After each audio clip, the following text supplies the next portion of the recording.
Transport, sécurité, santé, comme vous le savez, le big data urbain amasse des quantités pharaoniques de données.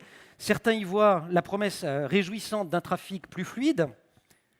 Et je précise qu'il n'y a pas qu'à Bordeaux que c'est compliqué le matin.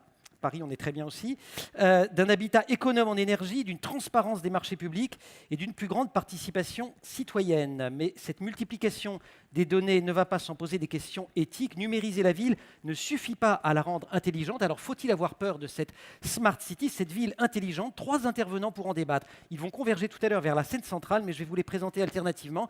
À commencer avec Thierry Marcoux, que je vous demande de bien vouloir accueillir. Thierry Marcoux, qui est directeur de programme à la Fondation Internet Nouvelle Génération. Vous pouvez l'applaudir comme ça dans l'applaudissement. Merci madame. Bonjour. Et Thierry qui a notamment piloté un projet intitulé Audacities. Une toute petite question pour vous, pour introduire. En juin, vous avez déclaré dans Le Monde le modèle, venez à côté de moi comme ça on verra, tout le monde, enfin presque tout le monde vous verra.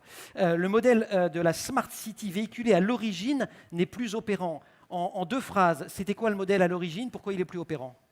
À l'origine, le concept de Smart City, c'était mettre des capteurs partout, avoir plein de données et avec ça, optimiser tous les flux urbains.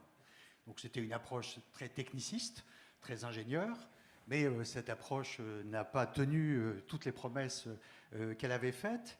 Et dans le même temps, on a vu apparaître dans ce qu'on appelle nous dans notre étude la ville numérique réelle, plein d'éléments de déstabilisation. Au premier rang desquels, bien entendu, ce qu'on a appelé la disruption, c'est-à-dire les grandes plateformes qui sont venues déstabiliser toute une série de grandes fonctions urbaines. Je disais dans Le Monde il n'y a pas très longtemps, Airbnb à Bordeaux, manifestement, pose plein de problèmes, assèche le marché de la location, et tous les étudiants à la rentrée ont des grandes difficultés pour trouver un logement accessible et qui corresponde à leurs moyens. Et voilà ça, il y a un exemple de déstabilisation. Voilà, et ça, il y a une dizaine d'années, quand le concept de Smart City avait émergé dans le débat public, ça n'était pas encore le cas.